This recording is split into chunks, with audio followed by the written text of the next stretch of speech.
ebipya byo bikyagenda maaso n'okuba nti ate byongera okuzuulwa ku kufa kwa foot soldier oba akulira ba foot soldier Bobby Young. Navuddeyo ne nkutegeeza nti Bobby Young ono yakwatibwa omwezi ogwokutaano ennaku z'omwezi nga 23. Olunaku olw'ejjo internet yawuumye nga bu foot soldier babanja Bobby Young bwe baba bamutta batuwa omulambo gwe Bobby Young waba gyali bamulete mu kooti. Amawulire agavuddeyo nga gagamba nti Bobby Young alabika yafiiridde mu kkomera. Nina akavidiyo ke njagala okusooka okuba playingira nga sinaba kugenda wala. Kamukyala amanyiddwa nga Jennifer Fulufiga. Jennifer Fulufiga ono kavidiyo kano kakwatibwa oba kafulumye oluvannyuma lw'amawulire ga Bobby Young ag'okufa nga tegannafuluma. Kansooke nkabateereko akatambi ka Fulufiga ku nsonga z'okufa kwa Bobby Young.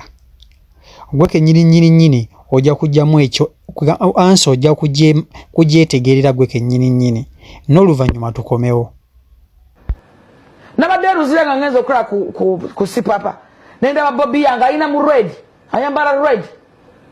Nembuza lwaki Bobby Young ali mu red. Omanyi kye baŋŋambye? Alina mu uniform ya red.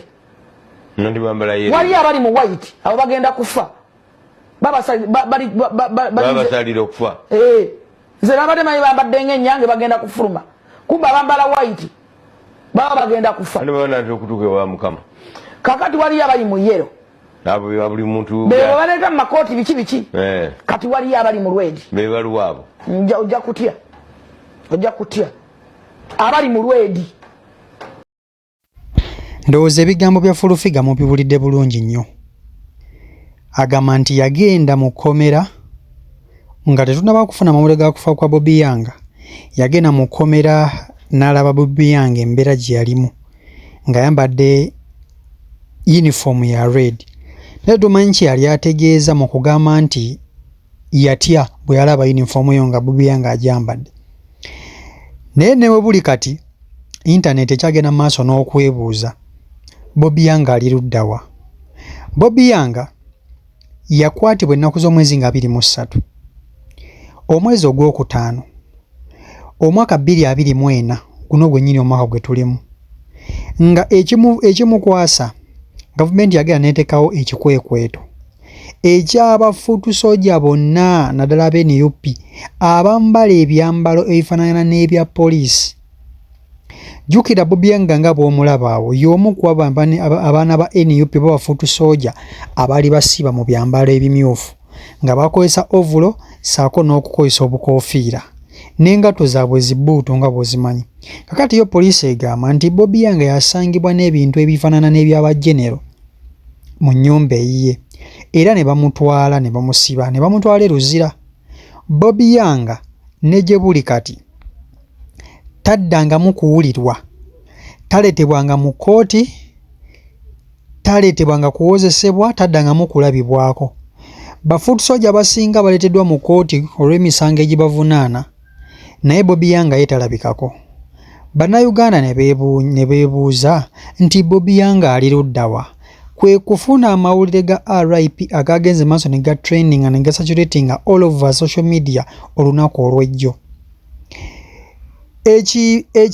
Ekibiina ekisinga amaanyi mu ggwanga ekya National Unity Platform nga kikulirwa omukulembeze Robert Kyagulanyi Ssentamu tekinnaba kuvaayo kuwa statement ntuufu ku kufa kwa Bobby Young. Ne bwe buli kati bannayuganda tebannaba kumanya kituufu kikiriwo ku kufa kwa Bobby Young. Bobby Young asibiddwa emirundi egiwera, si gwe gusoose, si gwakubiri, si gwakusatu. Asibiddwa emirundi egiwera naye nga zaavaayo. Naye ku luno bwe bamukwata ku byambalo ebyekuusa oba ebifaanana n'ebyamagye, Bobby Young tannaba kuba nti ate addamu kulabibwako. Bannayuganda naddala abafuutu soja bavuddeyo ne bateeka poliisi ku nninga ne babugamba poliisi ebawe omulambo gwa Bobby Young wabanga mufu, bw'abanga mulamu bamwete mu kkooti. Amawulire ga Bobby Young olwatambudde akulira amakomera mu ggwanga Uganda n'avaayo ne statement egamba nti okufa kwa Bobby Young fake news, si mawulire matuufu okufa kwa Bobby Young. Ye statement yakoze nti Bobby Young gyali e Luzira agenda maaso n'okuba nti ate asaavinga obusibe bwe newankubadde tannaba kuba nti ate asalirwa, yatwalibwa ku alimanda e Luzira, tebamanyiddwe bamweta mu kooti, naye akulira amakomera yavuddeyo mbu n'agamba nti Bobby Young gyali mu kkomera ne bo bannayuganda tebaagala kuwuliriza, tebaagala kumanya, baagala kulaba ku Bobby Young ng'aleeteddwa mu kkooti. Bw'aba yafa bamuleete, bannayuganda bamuziike. Oba okitegeera ate mu bitiibwa nga foot soldier omugundiivu wano. Jjukira Bobby Young yalina lo y'omu ku abo baali basinga okukulira security ya Bobi Wine ng'atambula. Yali wansi nga mulalamu, oba okitegeera, yadde essaawa zino baakirewo gyebali, nakirewo naye ali mu kkomera. Waliwo omusajja we yakoma Bwine we bamukubira kebe kati ya gaasi naye waali neso ge mawulire agali ku Bobby Young. Tannaba kuba nti ate alabibwako, naye nga bannayuganda mwena mugende mu maaso n'okuba nti mwongera okubanja Bobby Young. Mwabanga gyali bamuleete, bwabanga yafa era bakyogere.